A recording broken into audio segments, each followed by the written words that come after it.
Hello കൂട്ടുകാരെ, അങ്ങനെ ഞങ്ങളുടെ പുതിയൊരു വീഡിയോയിലേക്ക് നിങ്ങൾക്ക് എല്ലാവർക്കും സ്വാഗതം. ഞങ്ങൾ നമ്മുടെ കൊല്ലം ബീച്ച് കാണാൻ വേണ്ടി വന്നതാണ്. അതിന്റെ അടുത്ത് എത്താറായിട്ടുണ്ട്. തീരദേശ റോഡ് വഴി ഇങ്ങനെ വന്നുകൊണ്ടിരിക്കുവാണ്. ഇനി നമുക്ക് അവിടെ എത്തിയിട്ട് കാണാം കേട്ടാ.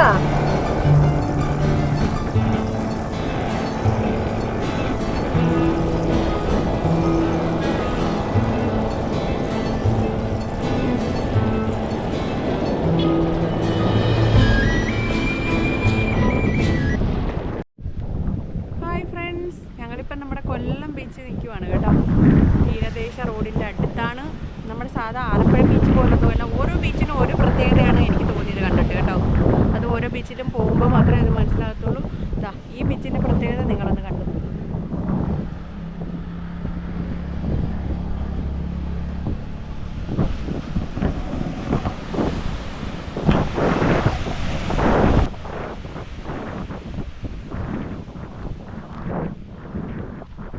ബബ്ലൂസ് സൈഡിൽ കൂടെ പോ, സൈഡിൽ കൂടെ പോട്ടെ പോട്ടെ.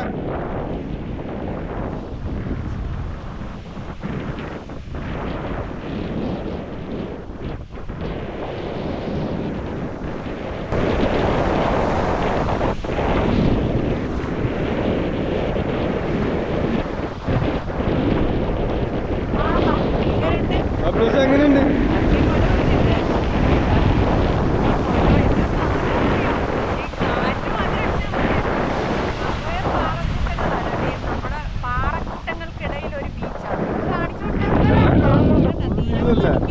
അടിപൊളി.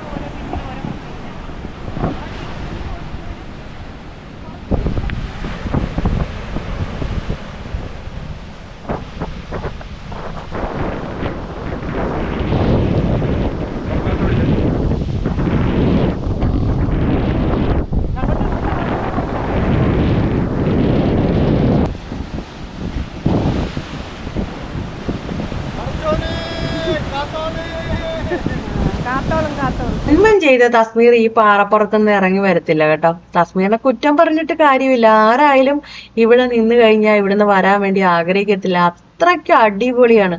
കടലിങ്ങനെ ആർത്തിരമ്പി തീര അടിച്ചു കയറി വന്നുകൊണ്ടിരിക്കുവാണ്. നല്ല ചാറ്റൽ മഴയും അതിശക്തമായ കാറ്റും. ഈ പാറപ്പുറത്ത് നിന്നിട്ട് നമുക്ക് എങ്ങോട്ട് നോക്കണം എന്നുള്ള ഒരു കൺഫ്യൂഷൻ ആയിരിക്കും. റൈറ്റ് നോക്കണോ ലെഫ്റ്റ് നോക്കണോ, ഒരു രക്ഷയില്ല കേട്ടോ. അത് അനുഭവിച്ച് തന്നെ അറിയണം. പക്ഷെ ഇന്ന് കടൽ ഭയങ്കരമായിട്ട് ശുഭിതമായിട്ട് നിൽക്കുവാണ്. കള്ളക്കടൽ പ്രതിഭാസം ഉണ്ടാവുന്നതാണ് കേട്ടത്. അത് കാരണം ഇവിടെയെങ്ങും ആരെയും കാണുന്നില്ല. അതുകൊണ്ട് ഞാൻ തസ്മീറെ നിർബന്ധിച്ചങ്ങ് തിരിച്ച് വിളിച്ചുകൊണ്ട് പോവാണ് കേട്ടോ. തസ്മീർ വരുത്തില്ല. എനിക്കാണെ പോകാൻ ഒട്ടും താല്പര്യമില്ല. പക്ഷെ ഇങ്ങനെ ഒരു സംഭവം ഉള്ളതുകൊണ്ട് ഇവിടെ നിൽക്കുന്നതും ശരിയല്ലെന്ന് തോന്നി. എങ്ങനെയുണ്ട് നമ്മുടെ കൊല്ലം ബീച്ച്? അടിപൊളിയല്ലേ? ഇത്ര അടിപൊളി ബീച്ചായിട്ട് പോലും എന്തുകൊണ്ട് നമ്മുടെ ഈ കൊല്ലം ബീച്ച് ഫേമസ് ബീച്ചിന്റെ ലിസ്റ്റിൽ പെടുന്നില്ല? അതാണ് എൻ്റെ ഒരു സംശയം. കാരണം വർക്കല ബീച്ച്, ആലപ്പുഴ ബീച്ച്, പിന്നെന്തുവായിരുന്നു കോഴിക്കോട് ബീച്ചൊക്കെ ഏറ്റവും അറിയപ്പെടുന്ന ബീച്ചാണ്. ഒരുപാട് ടൂറിസ്റ്റുകൾ വരും. പക്ഷെ ഈ ബീച്ചിൽ അധികം ആളെയൊന്നും കാണുന്നില്ല കേട്ടോ. അപ്പൊ ഇനി നമ്മുടെ സുരേഷ് ഗോപി സാർ വന്ന് ഇതൊക്കെ അടിപൊളിയാക്കി എടുക്കുമെന്ന് എനിക്ക് ഉറപ്പാണ്. അതിനുശേഷം ഞങ്ങൾ വന്നത് ഇവിടെ ഇരുന്നിട്ട് ബീച്ചിന്റെ നല്ല ഹൈറ്റ് ഉള്ള ഒരു ഭാഗമുണ്ട്, ഇച്ചിരി പൊക്കമുള്ള, അവിടെ ഇരുന്നിട്ട് ഞങ്ങള് വട്ടയില അപ്പം കഴിക്കുവാണ് കേട്ടോ. വട്ടയില അടയെന്ന് പറയും, പിന്നെ വയനയില അടയും ഉണ്ട്. വയനയില അപ്പമെന്നും അടയെന്നൊക്കെ പറയും. ഇത് ഞങ്ങൾ കൊല്ലത്ത് വരുന്ന വഴി മേടിച്ചോണ്ട് വന്നതാണിത്. ഞങ്ങൾക്ക് നല്ല വിശപ്പുണ്ട്. ഇവിടെയെങ്ങും ഒരു റെസ്റ്റോറന്റ് ഇല്ല. അത് കാരണം ഇവിടെ നിന്ന് നമുക്ക് ബ്രേക്ക്ഫാസ്റ്റ് കഴിക്കാൻ പറ്റിയില്ല. ഏകദേശം ഉച്ച സമയമായി. അങ്ങനെ ഞങ്ങള് ഇത് വാങ്ങിച്ചുകൊണ്ട് വന്നോണ്ട് ഞങ്ങൾക്ക് ഇവിടെ നിന്ന് കഴിക്കാൻ പറ്റി. ഇത് ഞങ്ങൾ എപ്പോ കൊല്ലം ഭാഗം തിരുവനന്തപുരം എവിടെ പോയാലും കൊല്ലത്തിന് ഇത് വാങ്ങിക്കാതെ പോകത്തില്ല കേട്ടോ. അത്രയ്ക്ക് അടിപൊളിയാണ്. നമ്മള് വാഴ ഇലയിൽ ഉണ്ടാക്കിയ അടയല്ലേ കഴിച്ചിട്ടുള്ളൂ. കൂടാതെ പൂവരശിന്റെ ഇലയിലൊക്കെ അടയുണ്ടാക്കി കഴിക്കും. ഇതുപോലെ വട്ട ഇല അടയുണ്ടാക്കി കഴിച്ചിട്ടുണ്ടോ? കഴിച്ചിട്ടുള്ളവരുണ്ടെങ്കിൽ ഒന്ന് കമന്റ് ചെയ്യണം കേട്ടോ. ഞാൻ എന്റെ ജീവിതത്തിൽ കഴിച്ചിട്ടില്ല. ആ കടയിൽ നിന്നാണ് കഴിച്ചേക്കുന്നത്. പക്ഷെ കഴിച്ചവര് വീണ്ടും വീണ്ടും അതിലെ വരുവാണെങ്കിൽ ആ കടയ്ക്കറി വാങ്ങിക്കാതെ വരത്തില്ല. പെട്ടെന്ന് പറഞ്ഞാ തീരുന്നത്.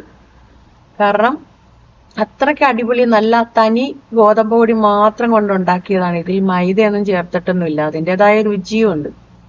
അങ്ങനെ ഞങ്ങള് വായനയില അപ്പവും വാങ്ങിച്ച് വട്ടയിലെ അപ്പവും വാങ്ങിച്ചു. അപ്പമൊന്നും അടയെന്നും ഒക്കെ പറയും ഓരോരുത്തർ കേട്ടോ. എന്ത് തന്നെയാണേലും മിറണ്ടയൊക്കെ വാങ്ങിച്ച് ഇവിടെ നിന്ന് കഴിച്ചോണ്ടിരിക്കുവാണ്. ഇതുപോലെ ബീച്ചിന്റെ അടുത്തൊക്കെ ഇരുന്ന് ഇതുപോലെ ആ തിരയുടെ ഒച്ചയും ആ കാറ്റൊക്കെ അടിച്ചിട്ട് എന്തെങ്കിലുമൊക്കെ ഇങ്ങനെ കഴിച്ചിരിക്കാൻ തന്നെ അടിപൊളിയാണ്. ഒരു രക്ഷയില്ല കേട്ടാ. ഇത്ര ദൂരം യാത്ര ചെയ്ത് വന്നതുകൊണ്ട് നല്ല ക്ഷീണമുണ്ട്. അത് കാരണം കുറച്ചു നേരം ഇവിടെ ഇങ്ങനെ കടൽക്കാറ്റൊക്കെ കൊണ്ട് നിൽക്കാമെന്ന് വിചാരിച്ചു. പ്രത്യേകിച്ച് കടൽക്കാറ്റൊക്കെ കൊണ്ട് ഇങ്ങനെ നിന്ന് കഴിയുമ്പോൾ നമുക്ക് ഏതൊരു ക്ഷീണവും പമ്പ കിടക്കും അല്ലേ. എന്ത് രസമാണെന്നറിയാം ഈ കൊല്ലം ബീച്ചിന്റെ അടുത്ത് നിൽക്കാൻ.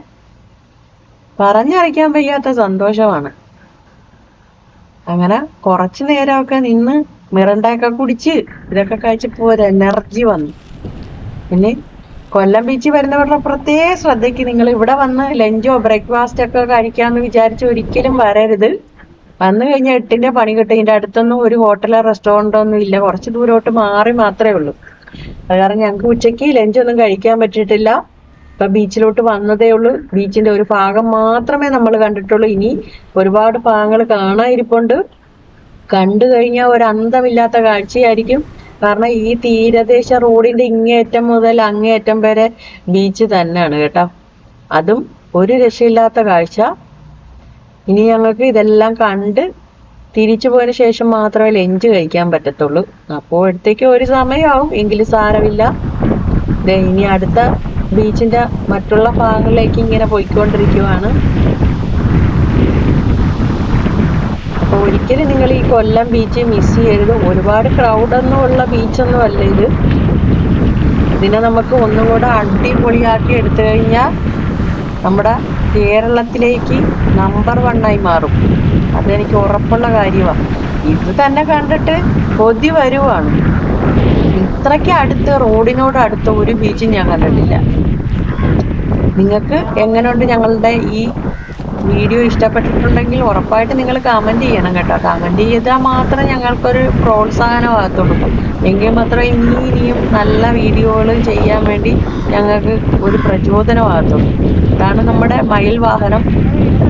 അതിനെ ഇവിടെ വെച്ചിട്ടാണ് ഞങ്ങളിങ്ങനെ നടന്നുകൊണ്ടിരിക്കുന്നത്. ഇവിടെ ഇങ്ങനെ ഇരിക്കാനാ തോന്നുന്നത്. ഇങ്ങോട്ടും പോകാൻ പോലും തോന്നുന്നില്ല. കണ്ട, നിങ്ങൾക്ക് കാണുമ്പോൾ തന്നെ അറിയില്ല, കാറ്റിങ്ങനെ അടിച്ചോണ്ടിരിക്കുവാണ്. തീരെ ഇങ്ങനെ വന്നുകൊണ്ടിരിക്കുവാണ്. എന്ത് രസമാണെന്ന് നോക്കി.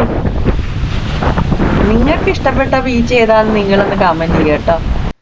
എനിക്ക് കൊല്ലം ബീച്ച് ഒരുപാട് ഇഷ്ടപ്പെട്ട്. ഈ കൊല്ലം ബീച്ചിന്റെ ഒരു പ്രത്യേകതയുണ്ടത്, നമുക്ക് ഈ ബീച്ചിലോട്ട് ഇങ്ങനെ ഇറങ്ങിച്ചെല്ലാം. ഇടവിട്ട് ഓരോ ഭാഗത്തേക്കും ഇങ്ങനെ കടലിനോട് ചേർന്ന് ഇങ്ങനെ അവര് പാറയൊക്കെ ഇറക്കി സെറ്റപ്പ് ആക്കി വെച്ചേക്കുവാണ്. അത് കാരണം നമുക്ക് കടലിലിങ്ങനെ തൊടാൻ പറ്റും. അതാണ് ഈ ബീച്ചിന്റെ പ്രത്യേകത. എന്ത് രസമാണെന്ന് നോക്കി. തിര കയറി വരാതിരിക്കാനും ഒരുപാട് സജ്ജീകരണങ്ങളൊക്കെ അവരിവിടെ ചെയ്ത് വെച്ചിട്ടുണ്ട്. എന്താ, ഇങ്ങനെ എൻ്റെ ജീവിതത്തിൽ ഞാൻ ആദ്യമായിട്ട് കാണുവാണ് ഇത്രയ്ക്കും അടുത്ത് പോകുന്നത്. അത് കാരണം അതിൻ്റെതായ ഒരു പേടിയൊക്കെ എനിക്കുണ്ട്. പക്ഷെ തസ്മീർ എന്നെ ധൈര്യപൂർവ്വം എന്നെ പറഞ്ഞു വിടുവാണ്, ചെല്ല്. അപ്പം ഇങ്ങനെ ഒരാള് നമ്മളെ പ്രോത്സാഹിപ്പിക്കാണ്ടെങ്കിൽ നമുക്ക് ഒരു ഉണർവൊക്കെ വരും അല്ലേ. തീരെ കണ്ടപ്പോ ഞാൻ എന്നിട്ടും തിരിച്ചു ഓടി കേട്ടാ. വീണ്ടും എന്നെ പറഞ്ഞു മുന്നോട്ട് വിട്ടോണ്ടിരിക്കുവാണ്. അങ്ങനെ ഞാൻ എൻ്റെ ജീവിതത്തിലെ ഏറ്റവും വലിയ ആഗ്രഹം സാധിച്ചിരിക്കുവാണ്. എൻ്റെ ജീവിതത്തിൽ ഒരു ആഗ്രഹമാണ് ഇതുപോലുള്ള ഒരു സ്ഥലത്ത് പോയി ഇങ്ങനെ കടലിന്റെ അടുത്ത് പോയി നിൽക്കണമെന്ന് കേട്ടോ. ഇതൊരു വല്ലാത്ത വൈബ് തന്നെയാണ്. എന്റെ പൊന്നോ, എന്ത് അടിപൊളിയാണെന്നറിയാവാ. സ്വർഗമാണോ ഇത്? കടലിന്റെ എരമ്പല് കേട്ടാ. തീരെ ഇങ്ങനെ വന്നോണ്ടിരിക്കുന്നു, കാറ്റടിക്കുന്നു, ചാറ്റൽ മഴ. നിങ്ങളൊന്ന് സങ്കല്പിച്ച് നോക്കിയേ, എന്ത് രസമാ കാണാൻ മാത്രം ഉണ്ട് കേട്ടാ. എന്താ, എത്ര കണ്ടാലും മതി വരത്തില്ല. ഇവിടെ കിടക്കാൻ തോന്നുവാണ്, അത്രയ്ക്ക് അടിപൊളിയാണ്. അങ്ങനെ ഇവിടെ നിന്ന് കുറെ ഫോട്ടോയും വീഡിയോ ഒക്കെ എടുത്തു കേട്ടാ. നിങ്ങള് എന്താ നമുക്ക് ഫോട്ടോ ഒക്കെ എടുക്കാൻ പറ്റിയ അടിപൊളി സ്പോട്ടാണ്. പക്ഷെ ഇത്രയും തീരെയൊക്കെ ഉള്ളപ്പോ ഇവിടെ നിക്കല്ലേ കേട്ടാ. എന്തായാലും കൂടുതൽ തിരയൊന്നും കയറി ഇങ്ങനെ വരത്തില്ല. അത് വരാതിരിക്കാൻ വേണ്ടി അവരെ അതിനുള്ള സജ്ജീകരണമൊക്കെ ചെയ്തേക്കുന്നത്. ഇവിടെ നിന്നാലും ഇങ്ങനെയൊക്കെ പറഞ്ഞാലും എനിക്ക് ഉള്ളിലൊരു പേടിയുണ്ട് കേട്ടാ. അങ്ങനെ ഞങ്ങൾ അവിടെയൊക്കെ കണ്ട് ഇനി നമ്മള് തീരദേശ റോഡ് വഴി ഇങ്ങനെ പോവുകയാണ്. പോകുമ്പോ നിങ്ങക്ക് ഈ ബീച്ച് ഫുള്ള് കാണാൻ പറ്റും കേട്ടാ. എന്ത് രസമാണെന്ന് നോക്കി. നേരെ നിങ്ങള് ഞങ്ങളെ നോക്കണ്ട, ബീച്ചിലോട്ട് മാത്രം നോക്കി കണ്ണടച്ചിങ്ങനെ ഇരുന്നോ.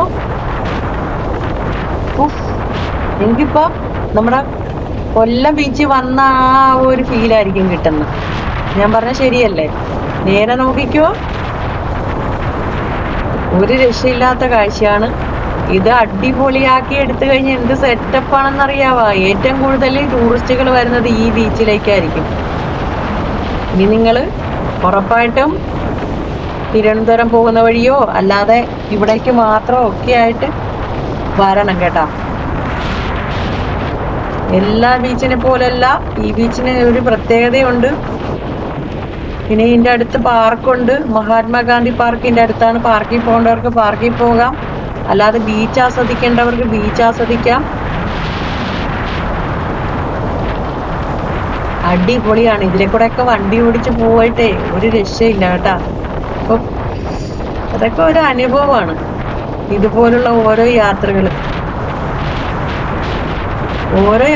പോകുമ്പോഴാണ് നമുക്ക് ഓരോരോ അറിവുകൾ കിട്ടിക്കൊണ്ടിരിക്കുന്നത്. ഓരോ സ്ഥലത്തെ പറ്റിയും ഓരോ കാഴ്ചയെ പറ്റിയും അല്ലേ. ഇതൊരു ചെറിയ റോഡാണ് കേട്ടോ. കുറച്ച് ഭാഗം വരുമ്പോൾ ചെറിയ റോഡാണ്. അങ്ങോട്ടും ഇങ്ങോട്ടും വണ്ടി കഷ്ടിച്ചേ പോകത്തുള്ളൂ. അപ്പൊ അതിൻ്റെതായ ഒരു ബുദ്ധിമുട്ട് നോക്കി. ഞങ്ങളുടെ തൊട്ടടുത്താണ് കടല്. നിങ്ങൾ നോക്കി എന്ത് രസമാണെന്ന്. ഇതുപോലൊരു യാത്ര ചെയ്തിട്ടില്ല കേട്ടോ. ഇതെന്റെ ജീവിതത്തിലെ ഏറ്റവും വലിയ ആഗ്രഹമായിരുന്നു. ഇത് കാണുന്ന ആരായാലും ആഗ്രഹിച്ചു ഇങ്ങനെ ഒരു യാത്ര ചെയ്യാൻ അല്ലേ. കൊല്ലം ബീച്ച് ഇത്ര ഭംഗിയാണെന്ന് ഞാൻ ഒരിക്കലും ഓർത്തില്ല കേട്ടോ. അപ്പൊ ഇനി അടുത്ത പ്രാവശ്യം വരുമ്പം നല്ല അടിപൊളിയായിട്ട് ഈ കൊല്ലം ബീച്ച് മാറും എന്നാണ് എൻ്റെ ഒരു പ്രതീക്ഷ. അപ്പൊ എല്ലാവർക്കും ഈ വീഡിയോ ഇഷ്ടപ്പെട്ടെന്ന് കരുതുന്നു. സബ്സ്ക്രൈബ് ചെയ്യാത്തവരുണ്ടെങ്കിൽ സബ്സ്ക്രൈബ് ചെയ്യണം, ഷെയർ ചെയ്യണം, ലൈക്ക് ചെയ്യണം. അപ്പൊ ഇനിയും നിങ്ങളുടെ പ്രോത്സാഹനം ഞങ്ങൾക്ക് ആവശ്യമുണ്ട്. എങ്കിൽ മാത്രമേ ഞങ്ങൾക്ക് ഇനി മുന്നോട്ട് പോകാൻ പറ്റത്തുള്ളൂ. അപ്പൊ അടുത്ത വീഡിയോ കാണുന്നവരേക്കും എല്ലാവർക്കും tata bye bye, see U.